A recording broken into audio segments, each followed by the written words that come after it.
I say morning, I don't know. But welcome. So, guys, what I'd like to do is, we have got a pretty small group here today. So let's go around and do this. I have a question for you, actually, to start. So why don't you just say your name? And here's a prompt to begin with, okay? Tell us your name, maybe a little bit about why you're here today. And then answer this question. What did you leave behind in order to be here today? What did you leave behind in order to be here today? So does anybody want to volunteer and go first? Or do I have to, should I begin just pick people? I'll go. Okay, all right.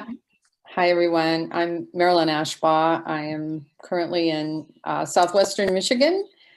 And what did I leave behind? Well, I'd probably be working on haiku this afternoon. So I really didn't leave much behind because that's what I'm going to be doing here. So thank you. Good. Somebody else jump right in. Hi,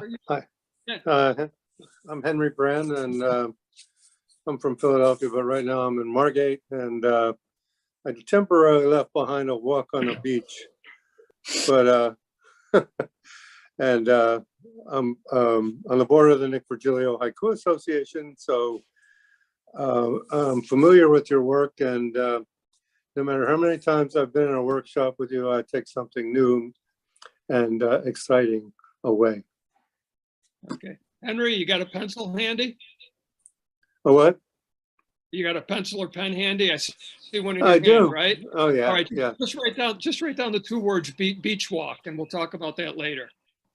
Just write the two words down, beach walk. Yeah, everybody can have something to write on. That would be really good. Wave okay. shell. Yeah. I'll dive in next. Hi, I'm Angie. I'm in Cheshire, UK. I came because I came to your last one and thoroughly enjoyed it and got such a lot out of it. What did I leave behind? Well, I nearly left behind my evening meal because it's nighttime here and I was in the middle of making a curry. So if you'll excuse me, I'll go off video and finish my meal and I'll listen along for a bit. But thank you for having me. Terrific. Yeah, Marcia. Marcia Cohen. I'm new to haiku, even though I wanted to try to figure it out. I'm based in Atlanta, Georgia, and I left behind one of my many Zooms. Oh. Yeah, we're all zoomed out these days. Oh my gosh. Oh, heaven forbid. Right. Oh my gosh. Yeah. And who else do we have from yet? I finally got in. Robin here. So Robin, did you leave anything behind in order to be here today at this workshop? I can't say that I did. No, I just came to it excited as always to find a new generative place. Okay, terrific. How about you, Dawn?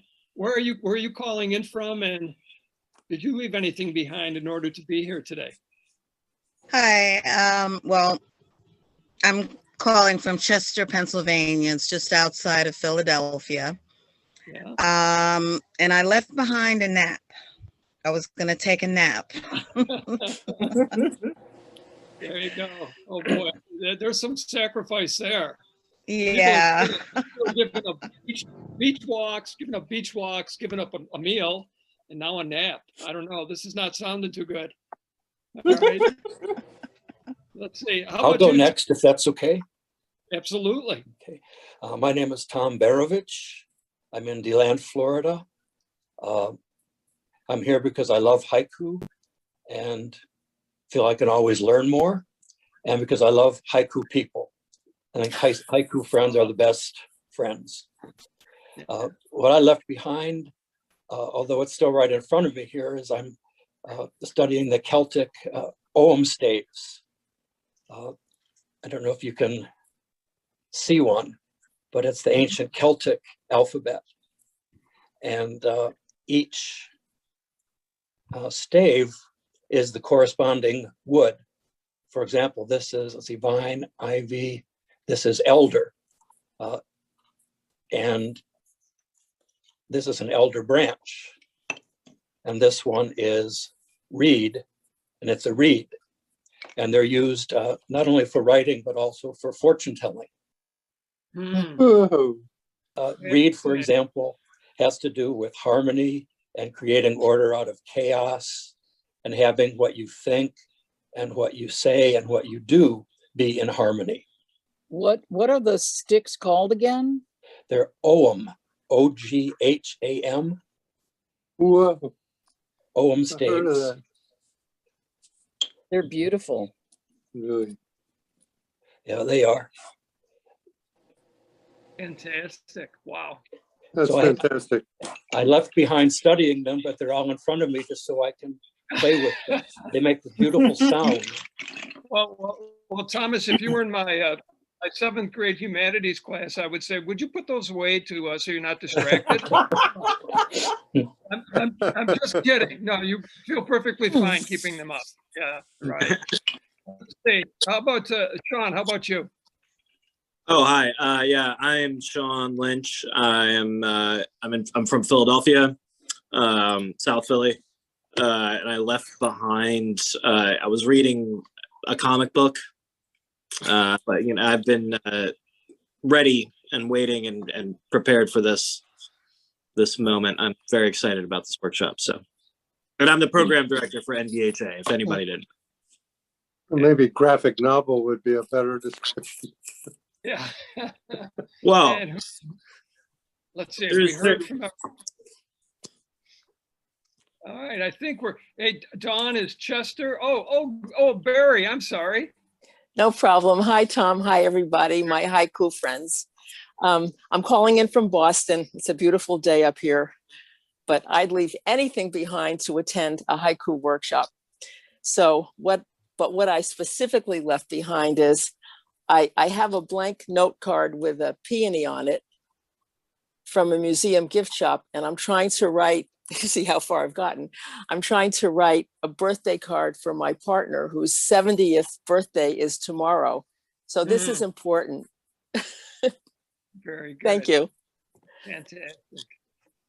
And there's go ahead. Yeah. we do Haiku Master Fridays on the Nick Virgilio social media. So every Friday we highlight a haiku master. And yesterday we did Edith Schiffert, and she had this peony haiku, which is one of the best haiku I've ever read in my life. You should check that out and maybe quote it in there. You can look it up. You can see it on our Instagram page or Facebook or whatever. We have a post from yesterday. So maybe that'll be good for your card. Well, I do want to say, and thank you. I can't wait to see it. But I'm going to write my own because, it's just, the love of my life. What can I say?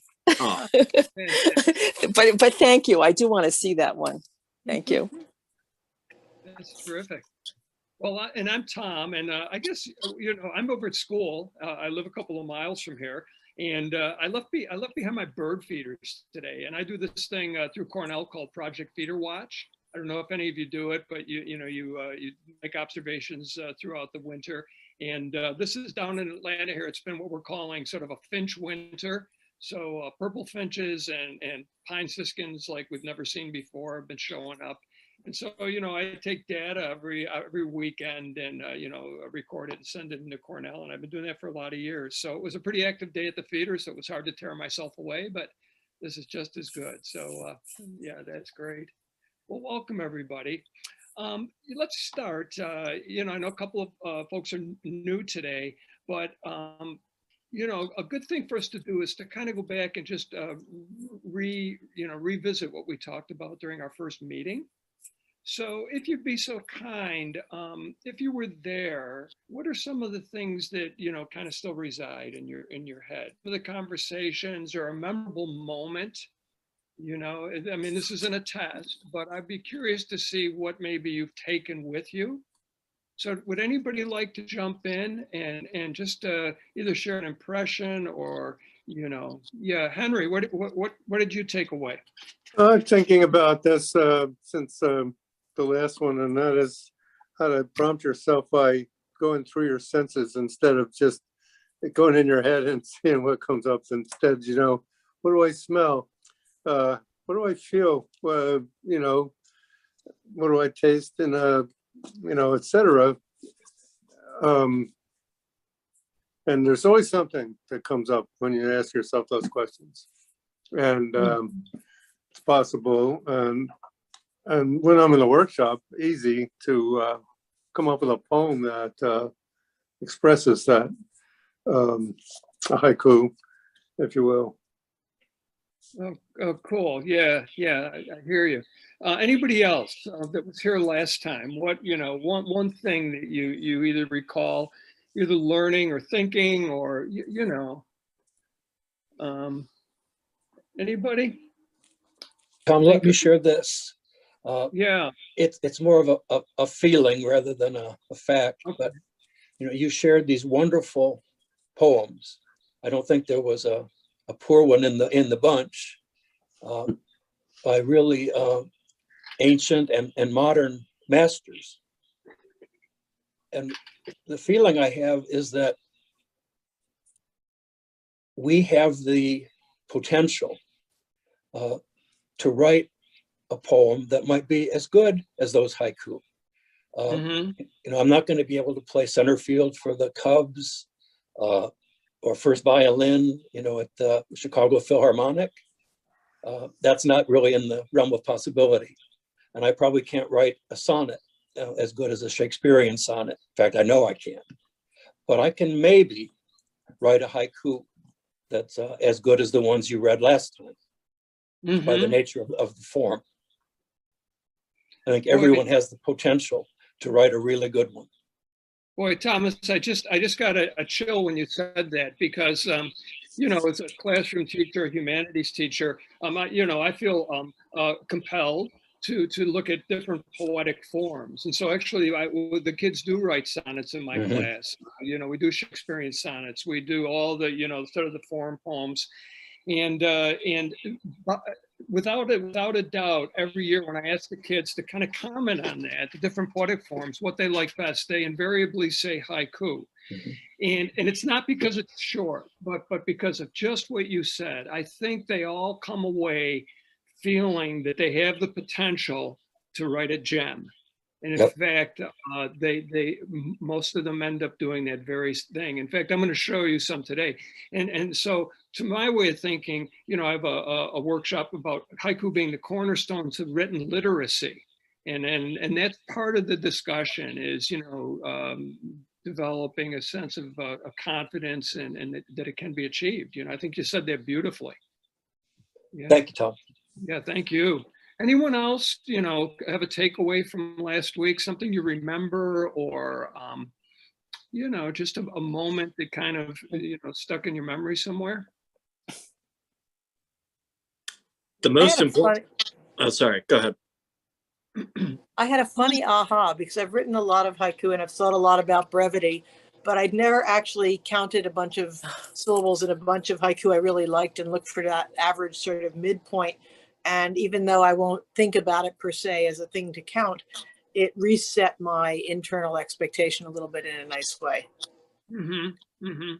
Yeah, Robin, I think that gets in, poetry having, form and function. And the more we play with it, with a particular type of poetry, the form sort of becomes ingrained, but it's good to think once in a while. And I think haiku is that, we have to remind ourselves that in English, the English language, haiku is not what it is when written in Japanese. And how do we kind of, I guess it's almost like, if you use a cheesy metaphor, a dartboard, we're all trying to hit the bullseye, but we want to get it on the board, in terms of the form. And then the question is, does it work? Like Thomas alluded to, does it all come together and feel like, it's complete? So no, that's really good. Really good. Well, I assure you that what I came away with is I felt really good and upbeat all day, just, sharing something I really enjoy with you, and just the positive energy in the class. And then, in fact, it wasn't shortly after that, I think maybe I mentioned to Sean, boy, or maybe to you all, that I would really like to do another workshop and see if we can't continue our our journey here a little bit. So um, there's actually two questions. One is I want us to look at, some of the poems maybe we've written. I want to take you through this revision workshop idea, which is part of the PowerPoint presentation I'll go to later. But someone asked me, I don't know who it was, so I'd say my students have had a fair degree of success when it comes to like the Virgilio contest. And one of the questions is, well, how does that happen? I'll have other teachers ask me, and I'm going to share with you, we're going to actually do a short workshop activity today that really kind of addresses and may be generative. You may actually come away with a haiku here. And so, just after you see this, you'll, I think, understand a little more what I have the kids do. So the kids are writing a lot of haiku, and they're giving themselves a room to do a lot of less than stellar ones. Yeah, Henry, question? Well, I think I just would mention in reference to the students you have that judging by the Haiku Society of America of 1 to 6,000 entries in our contest every year. Last year, 4 of the 6 winners were your students. Yeah. I mean, so, well, a couple of things. And I think it's probably no mystery. First of all, I have and have had right along, I think, terrific kids. I have a captive audience, right?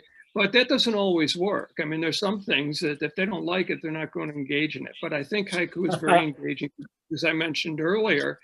And they just happen to have a teacher who loves this poetic form, and I think that's translatable. I think that if I had the same passion maybe for Shakespearean sonnets, and there were a contest, for kids writing sonnets, they may do well. I think a lot has to do with having teachers who are both passionate and actually maybe are practitioners. I think that's what I want to say. Teachers who actually do what they're asking their students to do.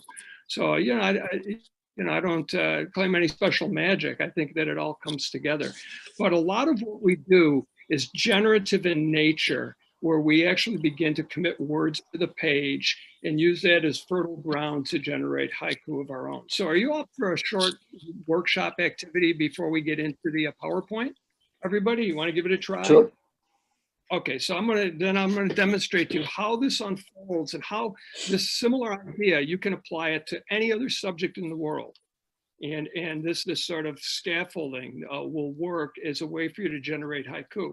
Because, part of the workshop last week, Will said, haiku happen in 3 places. They happen in the here and now, which is, some of the best haiku, I think, come from that power of observation, that moment keenly perceived. Haiku happen in the memory, which is, that's a fertile ground for sure. And actually, they can be a product of the imagination, as long as they ring true with the reader. Now, there's some people that may argue that, haiku created from the imagination, that sort of defies what the form is about, but I don't think so. I think the poem, if it stands on its own, it achieves its objective. Okay, so this workshop, and we're going to do the abbreviated version, is called Haiku Nothing But the Blues. Okay, Haiku Nothing But the Blues. What moves? Okay, and how this the blues, haiku nothing but the blues. And so how this workshop started was I just passed around a little slip of paper to the kids, and I said, from among the primary colors, pick one color, and that's going to be the focus of our haiku workshop. And so red was a close runner-up, but for this particular workshop, the color that won out, and there were 16 kids. And so there were probably 4 or 5 blues, 3 reds, a couple of greens, So I said, okay, this is going to be haiku nothing but the blues. If it was red, I would have called it something different. And so let's start. So we're going to start generative. So I said to the kids, okay, we're going to deal with the color blue. So what I want you to do right now, I'm going to give you about 30 seconds, is I want you to list, if you can, 10 different shades or kinds of blue, the color blue, and just write those down. So 10 different shades or colors of blue.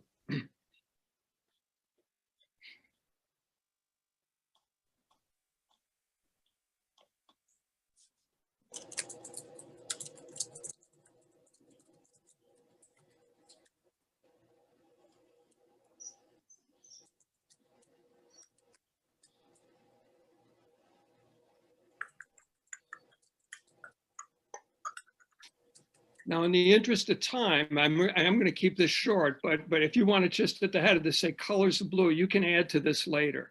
But the idea here is not, not to so much to flesh this workshop out, but to show you how, if you're teaching haiku, how you can use this model and how you can actually jumpstart some poems of your own by simply committing words to the page. So let's go around and somebody volunteer, just what you've got now. And if you hear a color of blue that you think you can legitimately own, feel free to add it to your list now. Robin, what do you got for shades of blue, kinds of blue? I got teal, indigo, robin's egg, turquoise, powder blue, and navy blue. Wow. How Nice. many, 6 or 7 already? That was 6 already, yeah. Well, does anybody have any other ones to add to the list? Sure. Okay, Henry, what do you got? Cerulean, baby blue, sky blue, dark blue, ultramarine. Ah. And I love the word cerulean. Oh my God. Yeah, Marcia. Marcia, you're muted. Should I read a few that were repeated already or exit those? Sure, yeah, you could just, yeah. In fact, Okay. Marcia, well, I'll get back to that in a minute. Yeah, absolutely read the ones that were repeated. So robin's egg, periwinkle, cobalt, ultramarine, yin min, which is a brand new blue, indigo, sky blue, turquoise, and cerulean. Wow, good. Okay. What was the new one again? I think it's called yin min. I have to find that. It's brand new. Yeah, yeah. Has Crayola adopted that one yet? Okay. I wonder if it's They like had a competition. They actually did, but not for that. It was something related to that, but not quite. Oh, I wonder cool. if it's like Klein Blue named for a person. I don't know. Well, no, it's a chemically different, but yeah, Oh. right. Klein Blue, that would have been a great one. I had like a panic attack when Tom first gave it. So this is right up my alley. So, okay. Yeah. By the way, folks, real quickly, if I get up and suddenly disappear from the screen, it's because I'm run over to the motion detector, so the light goes on. And of course, you know the deal with that. If the light goes off in this room when kids are here, I tell them it's because there's no intelligent life in the room. But Tom, you're sitting in so much light. You really don't need to do that. Okay. All right. Thank you. All right. One more person. Who else has got maybe another blue we could add? Angie, do you? Angie, do you have a list of blues? I've got aquamarine, sapphire, Air Force, denim. I don't think those have been mentioned. Peacock, did that go in there? Mm-hmm. Yeah, it does if you say it does. Absolutely. Okay, good. All right. So we got some blues. You can add to your list later on if something pops into your brain. Okay, next part, just skip a line. Okay, a song. Write down the title of a song with the word blue in it.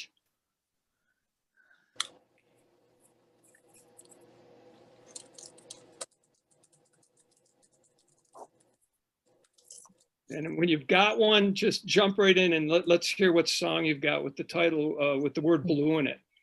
I'm blue. Oh, well jumped at once. Yeah, we did. Okay, I'll call Barry. What do you got? Oh, Rhapsody in Blue. Yeah, right. Anybody else? Henry, which one you got? I'm blue. Uh-huh. One more. I can sing it. Kind of blue. Blue Moon over Kentucky. Oh, Blue Moon. Blue Moon over Kentucky. Blue Moon, yeah. She wore blue velvet. Oh my gosh, yeah. Oh, I got one. Blue suede shoes. Oh, awesome. Yeah. Yeah. Blue sky. Okay. All right. Blue Bayou. Blue Bayou. Oh, mate. Oh my. That's got a nice ring to it, doesn't it? Yeah. Okay. Now let's take it one step further. See if you can come up with a lyric, a song lyric with the word blue in it. It's a little tougher. A song lyric. An original one or from a song? From a song, well, no, not original, from a song. Yeah, that's a good question. Okay. From a song with just a line or a lyric with the word blue in it.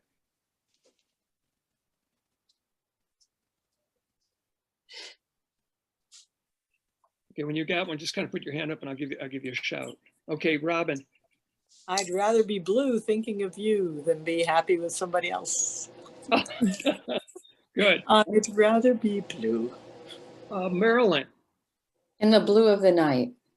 Mm-hmm. Okay. Henry. I'm blue, Scooby-Dooby-Doo. Bong, dong, dong, dong, yeah. Oh my gosh. Well, Henry, that's going to play well on this video. Hey, Henry, if this thing goes viral, you're taking me along. All right. So, okay, we're almost there. Now what, we're not going to spend a whole lot of time doing this, but what I'd ask you to do next, and you can do this on your own, but this is something I'd have the kids do, is you're gonna, did we do this last week? You're gonna list the letters from A to Z from the top of the page to the bottom. Okay, so you don't have to do that now, but just start A, B, C, and then put 3 dots, right? And go from A to Z. And then when you have a little more time, let's do this the first 3 letters of the alphabet. What you're going to do is write the name of something that is blue that starts with the letter A. Okay? If you can't think of anything, go to the letter B. To C and so forth.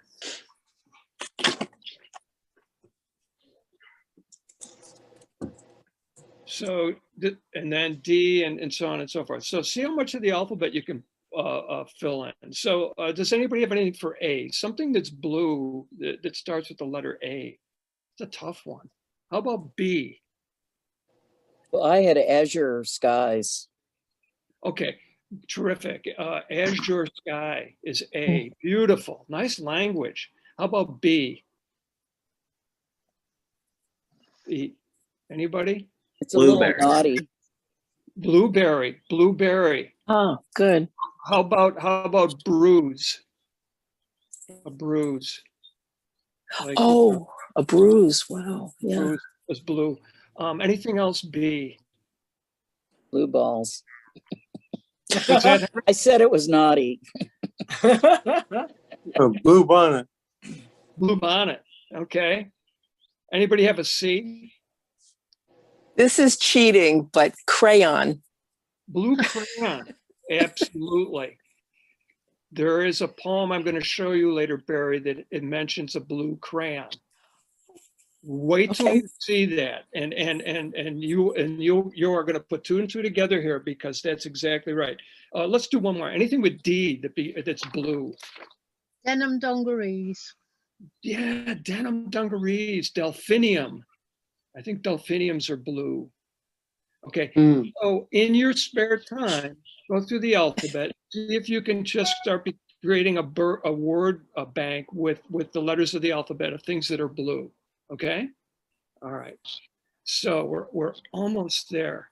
We're not going to do this now, but what I would like you to do again on your own is I want you to write a short narrative about a time when you felt blue. Okay. Now, if we were to do that, if we were to have do another workshop, we would actually look at narrative as a vehicle to generate haiku. If there's round 3 to do, Sean, let me know, because what I would have you do next is just write about a time you felt blue. So what we do in class is we talk about, well, what's the nature of feeling blue? You know, what makes us feel blue? When was the time you remembered feeling blue? And then there's an activity called pointing, where if you do an activity like this, what you say to everybody going into it is, think of all the writing you do in this workshop as public in nature. In other words, what we want to do is write narratively and then share those narratives. But there's an activity called pointing that when you're with a group of people who are comfortable or trusting of one another, you actually begin to share the narrative, and listeners then say back words and phrases that strike them in the narrative. The writer then highlights those words and phrases. And I would love to do that sometime with you if you're up for it. I mean, it's really, there are a whole bunch of ways to approach it, but by and large, those words and phrases that get highlighted are more often than not concrete in nature. They're not abstractions. And so we use narrative as a way to kind of draw out language. So we can kind of circle back for that later, okay? Love that. I would ask you right now to look around and list one thing that is blue in your room. Look around right now. You know, and Everything is write blue that. in this room. Yeah. So everything. Can you be any more general, Henry? The walls are blue. The blue in this painting is like blue. Yeah, And blue. well, Henry, all poetry is about making choices. I suggest you make one right now. Okay, So, well, Henry, if you were yeah. in class, and I'm not gonna, we would basically say, well, you got to be a little more specific, right? Let's not be vague about this. Everything is blue. Okay, we can move on. I'm going with sky blue here. Okay. Does anybody have something blue in the room that they could share? Beach glass, What is, oh, blue beach glass.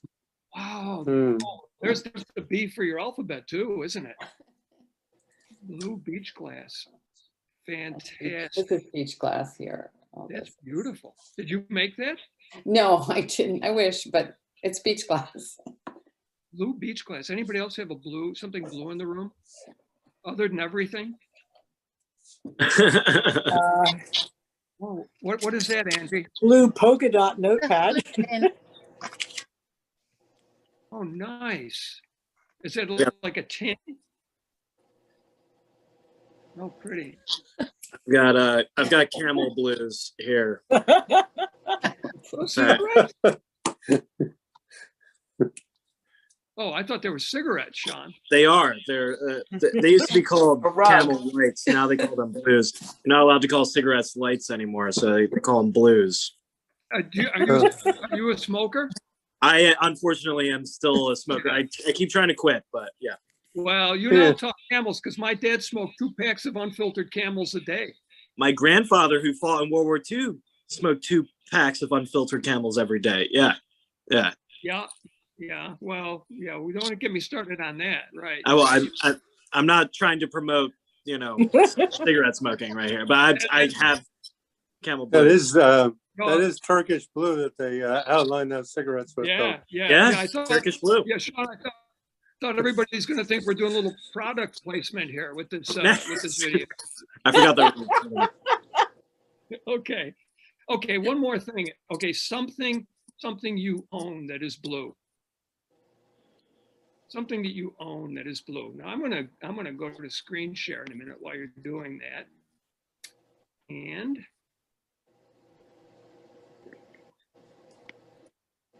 get rid of this. Can you all, who's got something they own that is blue? I do. I have a blue beach chair. Oh, okay. All right, write that one down. That's good. Blue beach chair. Got it. All right. I have many pairs of blue jeans. Yeah, blue jeans. Good. Okay. Fantastic. Okay, can everybody see my screen okay here? No, I don't know what that is. It's kind of it's blurry. It's blurry. How? Oh, really? That's not good. Tom, it's the same problem we had last time. I think you zoomed in. Yep, we're seeing a dot. You gotta zoom out. Is it better now? No. Nope. No. All right. Is it better now? Go to slideshow. Click slideshow. Well, this is a Word document. Okay. Can you see it now? No. Unchanged. It's yellow and green line. Oh my gosh. I wonder how I can, yeah, this is Maybe not if you good. came out of screen share and then went back in after you've zoomed out.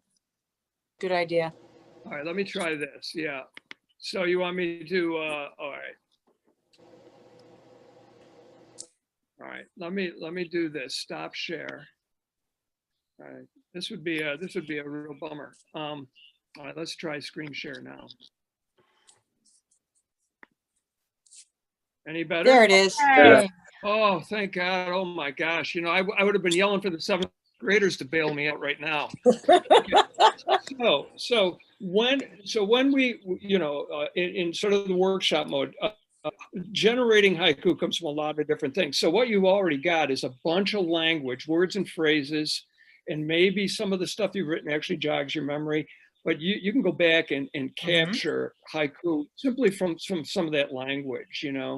But I want to show you something. So here's some of the prompts that I just went through with you. But the next thing we would do, and I would encourage you to do, is if you come up with a particular topic or subject, search through some haiku journals, see if you can find reference to it in haiku that have already been written. So let's look at a few of these. So how about a reader for me? Somebody want to take, so these are haiku I found that have something to do with blue.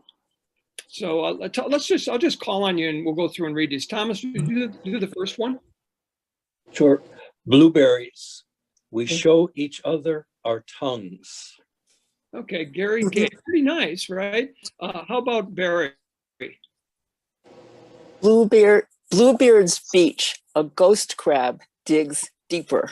Okay, so I like that poem because there's a proper noun.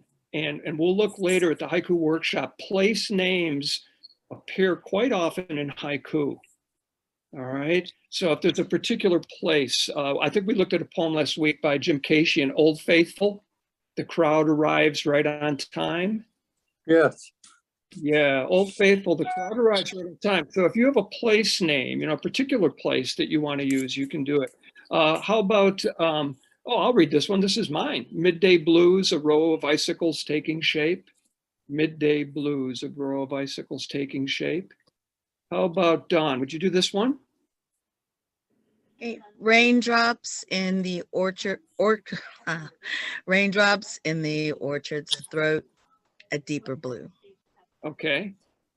Okay. How about Marcia? You got this one?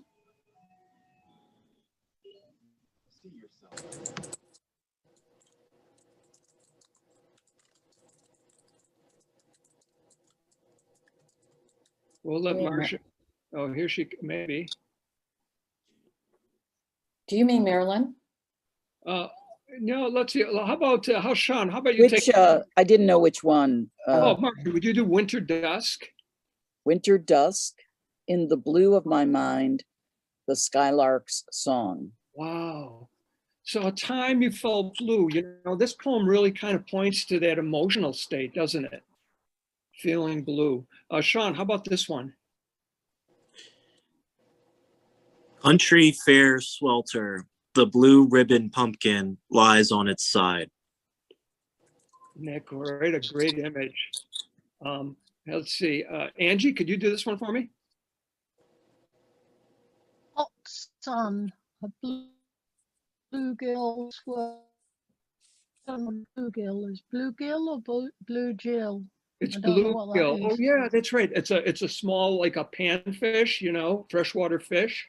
All right, so not something I know. Yeah. Hot sun, a bluegill swirls. Okay. Water in a coffee can. Henry, how about the next one? Glassy pond, the rattling blue dive of a kingfisher. Mm-hmm. Yeah, we're going to skip this one because it comes up later. This one here, ice out the river, a remembered blue. Let's see. How about Marilyn? Could you do the next one for me? The pull of the moon, thinking again of the girl in the blue dress. Mm-hmm. Isn't that lovely? Mm-hmm. So there's a mention of clothing, and you've got something probably many of you on your list with clothing. Blue butterfly, I keep coming back to the same place. Winter dawn, a tub of washing, all run blue. So speak of those Levi jeans, right? Yeah. Spring snow beneath the burnt log, a blue looping. So there's a flower you mentioned. Big sky, the grapevine reaching, or blue sky. Wow. they find reaching. Just a couple more. Blue skies. A woman hanging out the wash waves to a passing train. It was just Cora's birthday. How old was, boy, Cora's got to be getting up there, huh? I think 90. 90, right. And here's, who was Oh, it? Who had the blue? Was it Barry. Oh, Barry? there's the crayon. Yeah, there it So is. sometimes Wow. we can be dismissive of things we've written and say, well, that can't possibly be a haiku. And you said blue crayon. It was sort of, well, how about blue crayon? That you would have some company with Evelyn Lang. Perfect summer day, one blue crayon missing from the box. Love Now, it. Tom, that was a teachable moment for me Who said that? because I wasn't confident about the crayon, but wow. Well, I could tell, Barry, you weren't confident, your voice, because, well, how could this possibly be? And it's almost like, yeah, well, it was meant to be, wasn't it? Yes. Yeah. Everything is fair game, and I dare say if we looked far enough or deeply enough, we'd find haiku just about everything we could possibly imagine having been written about. And the beauty is we can still write about them. So there's still another blue crayon haiku to be written. Got even it. Evelyn. So, and this one here by Deb Cohen. Now, we'll look later today at some, they're called non-normative or Gendai haiku, poems that appear in one line. So this is Deb Cohen, who's a friend of mine from Rochester. Ice flows into the deep blue snowy owl. A one-line haiku. Now, here's where it gets interesting. So the kids that I mentioned went through the same workshop. And I'm just going to show you a few of the poems these 13-year-olds came up with that nothing more than having committed some words to the page and read some haiku. And then they were left to their own devices. So this is, can you see this first one by Gus Kritz? Yes. Spring morning, the song of a bluebird sets the tone. Oh, lovely. She's 13 years old, and in fact, there's a journal called Cattails that is edited by a really wonderful haiku poet, Kala Ramesh, who lives in India. And this poem was accepted for the spring issue of Cattails. Wow. How about this one by Catherine Dwyer? February night, the blue light of my phone freezes the future. Oh, the blue light of my phone. Wow. That's great. Yeah. So if I look at that poem, we can always, where we picture this kid, I see her in her room, probably late at night, maybe doing something a little bit sneaky with the phone. She's not supposed to have it out, but the blue light of my phone freezes the future. And look at the beautiful alliteration in there. February freezes future. That's and then I'll show you one more. And this is by Kelsey Eiler, who's 13. Clenched fists, his blue veins catch my eye. Wow. Yeah, it's kind of almost disturbing in a way, It is. Yeah. But it's a moment certainly keenly perceived. So I could go through. So everybody in the class wrote poems that had to do with blue. I just picked a couple, but I think there's some other ones that are equally as good. So I think that, okay. So then I would show the kids, a little bit about the nature of blue. Let's see, can you all see this okay? Yes. The term feeling blue or getting the blues refers to an extreme calm associated with blues, such as sadness and depression. So the kids have maybe heard that before, but now they know a little more about it. The saying out of the blue is used in reference to something unexpected. So I actually used that phrase years ago in a poem. I don't know that it's particularly powerful, but out of the blue, the window washer brightens my day. Out of the blue, the window washer brightens my day. Singing the blues, refers to a person who is complaining about their circumstances. The phrase true blue stands for someone who is loyal, trustworthy, and faithful. A blue blood refers to a person of royal, noble, or superior birth. The saying baby blues, it's used to describe the sadness that women feel after giving birth. It is often used in reference to postpartum depression, baby blues. Blue ribbon represents the best, the first, the top, the number one. Into the blue means entering the unknown or uncertainty, not knowing what you're walking into. The phrase Blue Monday means feeling sad, often feelings experienced when weekend is over and work week begins. Blue laws refers to laws that were originally passed to enforce specific moral standards. Blue language refers to using profanity. Okay, and then the blues music characterized by something that is sad, down, focus, and melancholy melodies. Okay, and then here's a list of some blues that most of you probably had most of these, right? All right, so here's your quiz for today. All right, let me see if I can get it. And I'm going to send the winner a package of haiku books. All right, this is on the honor system. Okay, so you have to write your answer down. How many shades of blue are inside a 64 Crayola crayon box? How many shades of blue are in a 64 Crayola crayon box? Okay, does everybody have their numbers down? All right, Thomas, we're gonna start with you. How many do you think? 8.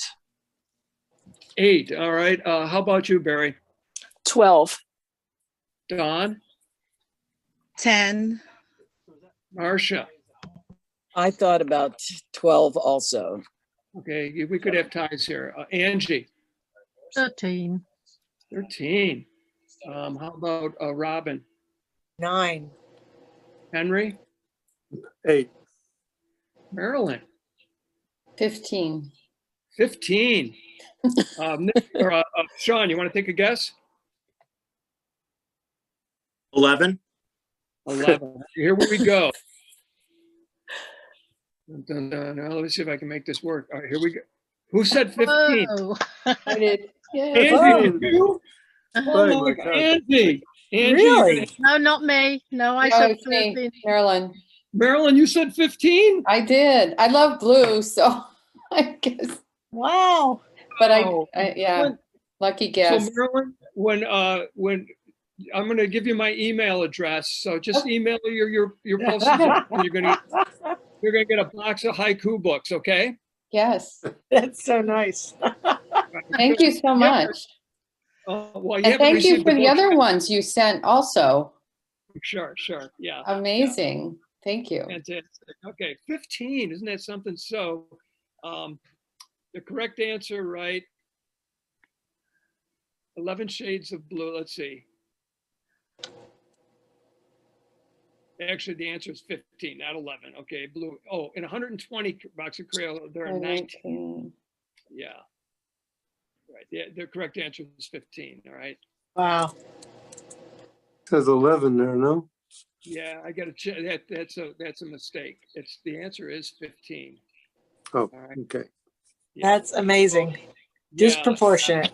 Yeah, so the magical Crayola crayons first appeared on the coloring book scene in 1903. In 1958, they increased their colors from 30 to 64, and eventually in 1998 to 120. 13 colors have been retired, so the real total number of colors is 33. Isn't that delightful? Yeah. All right, I'm gonna get out of share for a minute so I can come back to you. All right. So that's just a brief. So if I were to do this workshop in a class, I would carry it over a couple of days. And then what we would do is we would start writing haiku with the reference to blue in it. And I'd ask you to write many, many haikus, and I would say, look at your list, generate haiku from your list, go out and about and notice the color blue and delve into your memory. And so you can do that with just about any subject, any topic. I can't imagine how the workshop would have unfolded a little differently had the color that won been red. Can you imagine we did the same thing with that, you know? So, pretty cool. I'd love it if some of you write some haiku with blue and send them my way, you know, I would be glad to, you know, I'd love to look at those with you. Okay, I'm blah, blah, blah here. So any thoughts, feelings? I mean, does this open up, do you think, any possibilities for you as a haiku poet? So I just will say this. I think what we have a tendency to do, and I think it's the, I think it's the writer's block, just ready to spring its trap. I think when we take too direct approach to a haiku, we sit down with the intent to write haiku, we really paint ourselves into a corner, you know? And in fact, yeah, maybe that's writer's block, period. You know, when you try to think before you simply write, put words on the page, it becomes kind of a trap. So just get out there and generate language and be playful. So you might go to the house one day and just say, I'm just going to focus on the color orange, you know, and see what I can do. Or a topic like baseball or automobiles, and you'll be surprised too that once you start with one kind of topic or something, it kind of spills over and other things will become kind of apparent to you. Okay. Any questions? I mean, any questions, thoughts? This ties in really well with a session that I went to at the weekend that was called Paint Chart Poetry. And we started off with some of the names that you get on paint charts. I don't know if you get something similar in the States where you get all these little samples of colors and they all have the most incredible names. And just using that as a springboard. So it's sort of, I could imagine sitting and doing that with haiku. Absolutely. That's a great idea. Mm-hmm. Those paint chips, by the way, Angie, are wonderful springboard for poetry, aren't they? You know, just some of the language there is really, really wonderful. Yeah, just something like this. Yeah, absolutely. Side employment for poets, writing paint names. Yeah. One of the favorite paint chips, the names I ever saw was called Mercutio Black, after Shakespeare. Wonderful, yeah. Yeah, I mean, just, you know, well, you could have some fun with that too, right? Okay, so very cool. So everybody, you know, fill out your list and see if you come up with some blue haiku. So any other thoughts? Should we go back to the workshop and just kind of plow through that a little bit more? Mm-hmm. You guys still with me? I mean, nobody's late over yet. Okay, yeah. I came into school today, and there's a group of my colleagues. They have you know, meeting with some students, and one of the maintenance person asked me what I was doing at school on Saturday, and I said, well, I'm going to go up and do a haiku workshop. And he said, what's haiku? And I said, that's absolutely the wrong question to ask, you know, because I can make a long discussion out of a short poetic form. See me later, you know. The poor guy. Anyway, all right. So let's, any other thoughts, feelings, observations? What do you think? Okay, let me go to screen share again. Am I back up? Save this, all right. Can you all see my screen?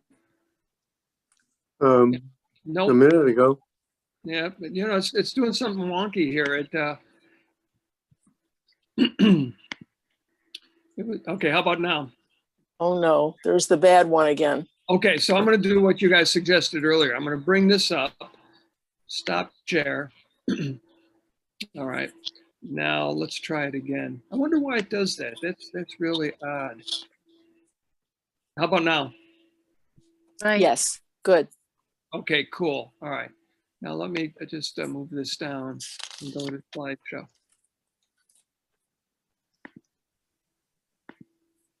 All right, let's see. There we go. Is that looking pretty good? Brilliant. Okay, good. Yeah. So this was the All right, this was the workshop we went through last week, where we kind of a month ago, I don't know, where we kind of left off, right? So let's just kind of go through this real quickly. I'm looking at the clock here. We've only got about 15 minutes left, and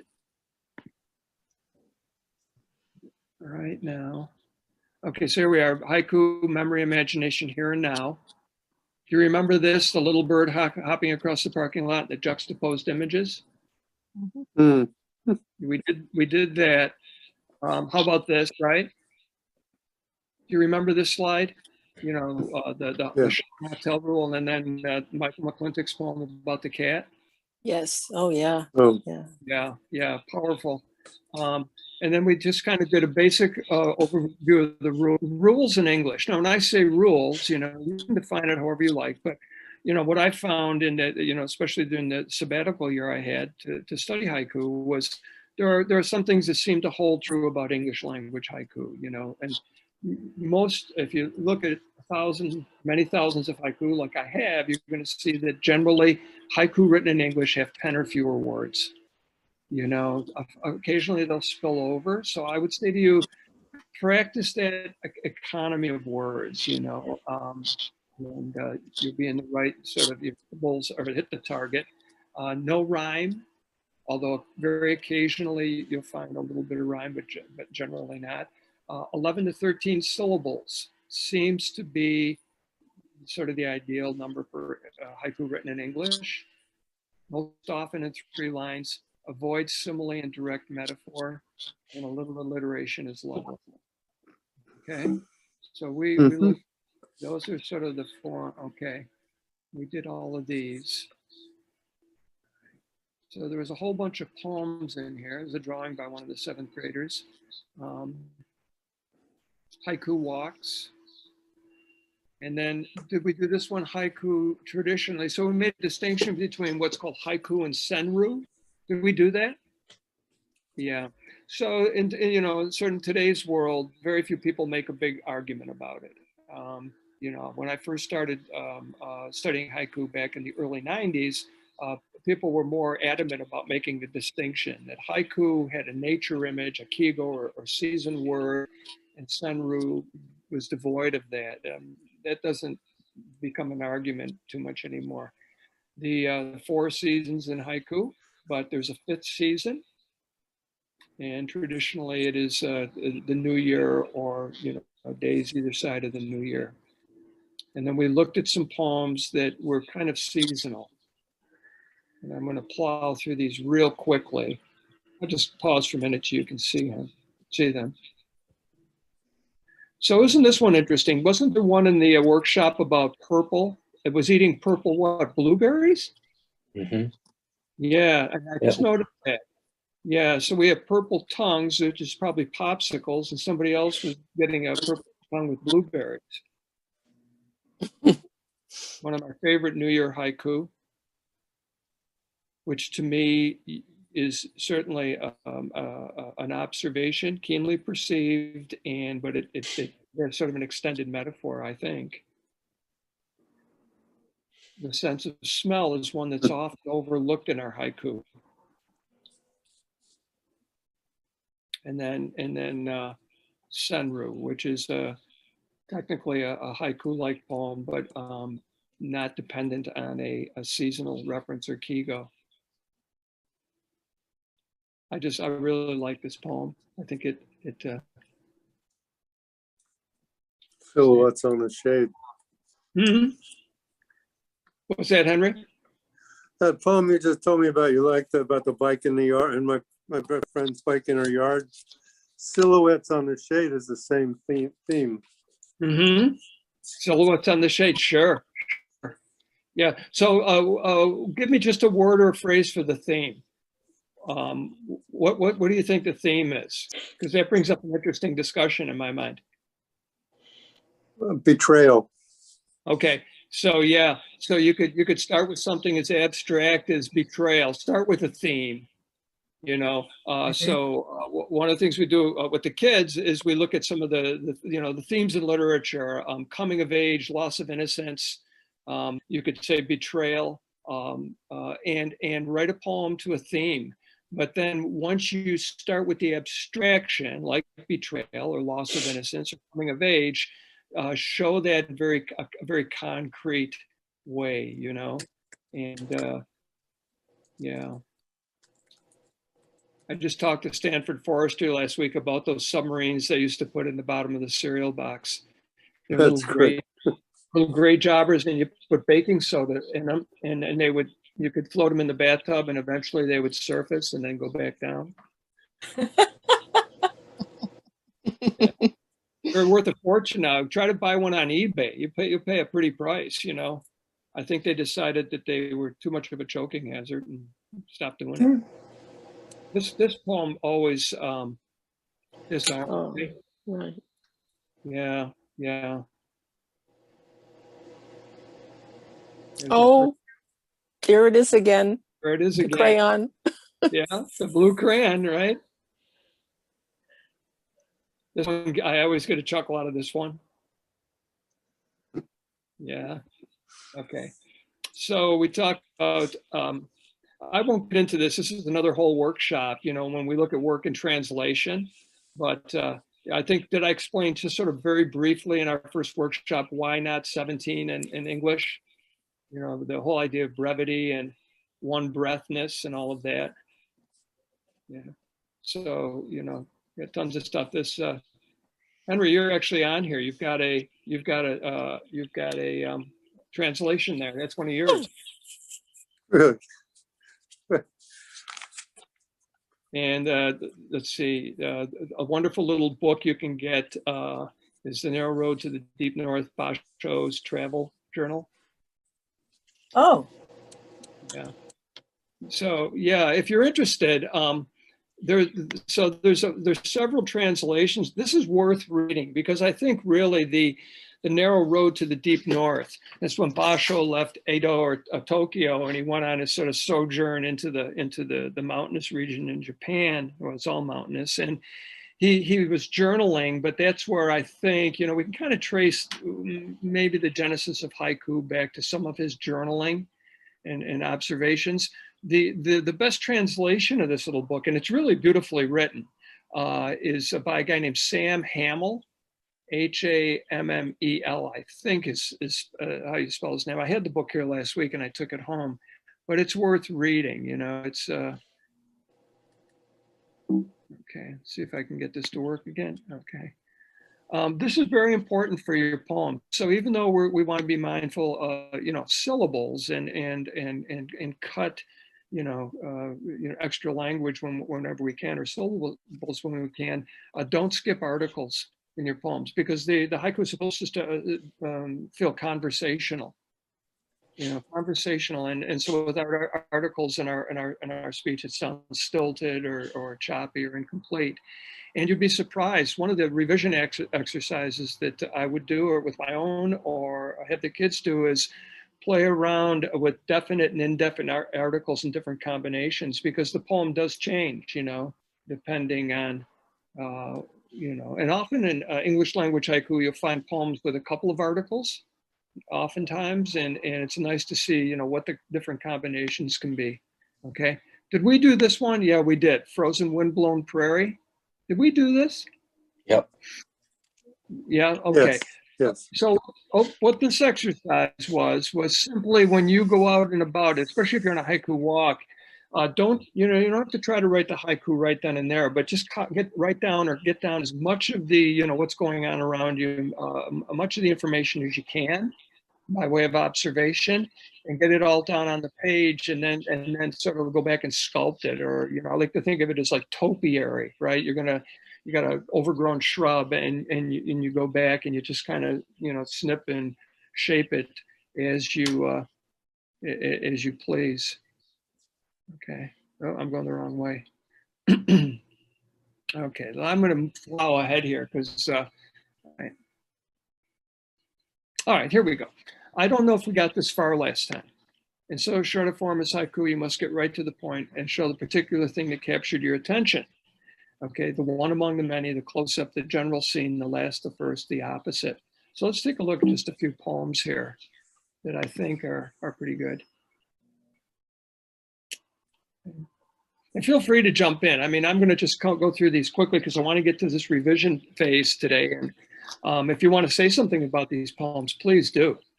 If you, yeah, I'll say a poem that I wrote. You mentioned I translated one of mine. There's one that was translated into Japanese, actually at Basho's visitor center. Basho's hut, the sound of water, no frog. Oh, do it. Henry, say it again, please. Basho's hut, the sound of water, no frog. Oh, yeah. There's a stream that runs by it, and you can hear the water all the time. So I just related to his famous poem. Fantastic.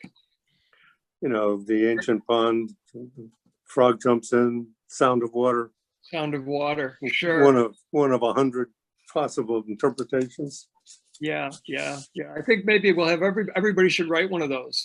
Some interpretation of that moment, right? Absolutely. Yeah, that's a good one. Yeah. Now you have to just refresh my memory. I've got two workshops kind of going on in my head at the same time, and I can't remember where exactly I left off with the one at the folk school. But did we look at this? Haiku being written in present tense, and Emily Cornish's poem here. So did I tell you the story behind this real quickly? Did I? Don't think you did. Well, so when the kids came back, so Emily Cornish is probably 40 now. And this was very, very early on when the kids came back to school. That was back in the day. What did you do for your summer vacation? And the first thing they said is, you're not going to make us write about our summer vacation, are you? And I said, heavens, no. Actually, I said, hell no. And then that got their attention, right?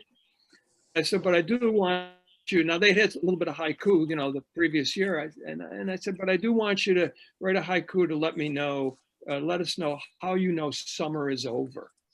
It's done. You're back at school. So Emily wrote, summer cottage, the bullfrog slips my grasp.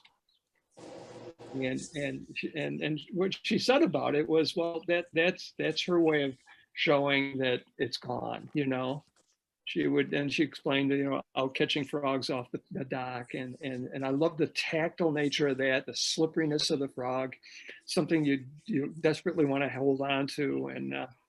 And she actually, Henry and Robin, she won a Virgilio Award back in the, early 2000s with this. Mm-hmm. Speaking of which, for anyone on the call who has students entering, the deadline is coming up on, I believe, the 22nd. One more week to the deadline. March 22nd. Mm-hmm. Yep. Yeah. Here's another student. A winter night, the cracks in the floorboards widen.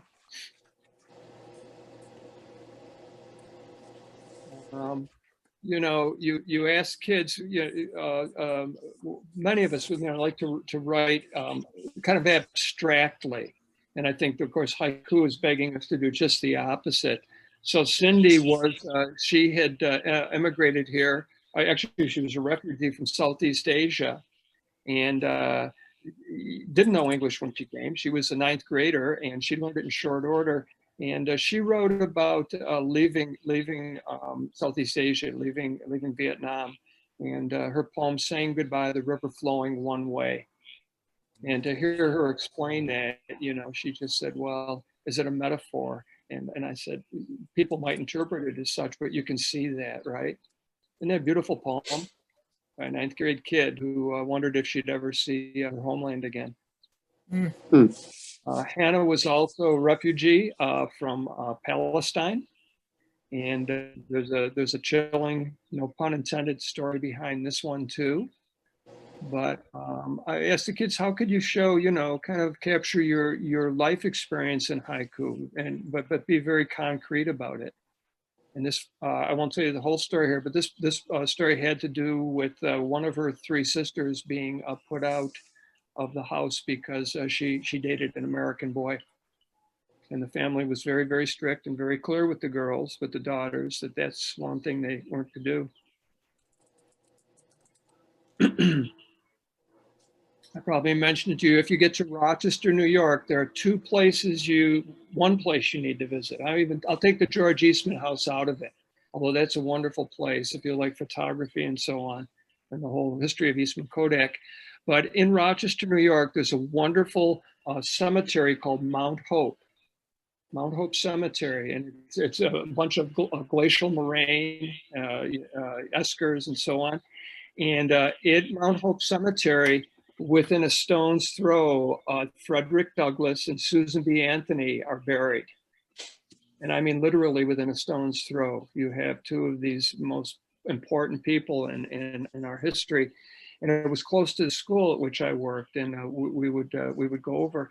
The other thing I'll tell you very briefly is the cemetery has a bunch of old oaks, and every year crows by the hundreds of thousands roost there in the winter. It's been an annual event for forever. And I would walk the kids over, and they were enamored by the tens of thousands of crows in the trees. And Alexa, I looked over, and she was doing this. She was not looking up in the tree. She was looking at the hillside, and she was doing this. And I said, "What are you doing?" And she said, "The one among the many," which was one of the sort of things we talked about with haiku. She found that, you know, the one gravestone, the one headstone with the crow on it. I'd like to chime in here with a little thing about stone's throw. Nick Virgilio is buried a stone's throw from Walt Whitman's. Mm-hmm. Mm-hmm. And I've been there. That's absolutely wonderful too. Yeah, a wonderful place to walk and to ponder. It is a beautiful spot. It is. So these kids were all ninth grade. Another wonderful poem. And so I will, I'm going to move on. I can show you just so many more student haiku. I'll go quickly. I do want to, I suppose I mentioned this one, right? But this was an example. When we get to revision, one of the things we'll talk about is word and line order of your poems. Sometimes it can be improved simply by, so this poem, when Addison Owen wrote it, it was written of the wind through the teeth of the jack-o'-lantern. This is original. And what I would say is sometimes a sentence masquerades as a haiku. Now, I think we talked about the fact that in English language, well, in Japanese too, haiku is a two-part poem, often a fragment and phrase. And it's the juxtaposition of the parts that creates sort of the tension of the poem. So, and he said, well, what can I do? And I think one of his classmates said, well, there's an easy fix. Just switch the lines up. So rather than the wind through the teeth of the jack-o'-lantern, it was through the teeth of the jack-o'-lantern, the wind. And that last, so in a well-crafted haiku, the last line is kind of like the aha moment, the punchline, the I get it, you know. If you were to think about it almost, even though haiku is not narrative, if you were to think about it narratively a little bit, often a haiku is someone is somewhere. You know, there could be you, it could be something is happening. And then the last line is someone learns something. And that learning is often we the reader, you know, we learn something. I like that kind of continuum. Someone is somewhere, something happens, someone learns something. Mm-hmm. You guys can jump in anytime to stop me. If I'm going too fast or, you know. So I love this one. Well, I love just the feeding thread. Okay, now we're going to get. I will say that the Winter Dusk poem is one of my favorite student haiku ever written. And that was, let's see, how old was Olivia? She was 14. Winter dusk, the crows clotting the wind. So what's the $1 million word there? Clotting. Clotting makes the whole poem. Yep. Yeah. So as a haiku poet, when we look at revision again, one of the things we'll go back and we'll talk about the necessity for strong verbs. You know, strong verbs are really can make or break a poem. A tutor I knew used to refer to that as a verb punching above its weight. And I Yeah. think that's Say brilliant. Yes, say it again, Angie. Punching above its weight, I love it. as a boxer would punch above his weight. Yeah. So he might be a featherweight, but he punches like a heavyweight. Yeah. So a verb that punches above its weight is just something that carries far more intensity and meaning than perhaps it does on first glance. Yeah. So I would say that word clotting is a verb that's punched above its weight. I mean, just, the whole idea, yeah. Anyway, beautiful moment, napping cat, her heart beating in mine.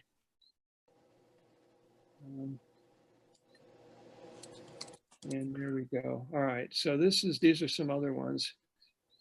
Oh, these two were Victoria winners a few years back. Power outage, my imagination comes to life. And sowing the sky to see the horizon. By the way, I'll say one other thing about haiku, and I don't want to engender this or in a way that is forced. But what I'm finding is, just generally speaking, and maybe I shouldn't even say this, young, guys, right? Anyway, boys will write haiku in a way that they might not necessarily jump into other forms of poetry, which acts as a springboard for them too. Anyway, I'll shut up. That's interesting. Yeah, I mean, it got to be, I still think, we have a certain, well, I'm going to editorialize now, but we have a certain definition or a way in which we still far too often bring up young men and the idea of poetry, but never mind, I'll just tell you that they write good haiku. Anyway, all right, let's move on here. The Simpsons actually did a haiku Simpson show. I think that's Bart, right?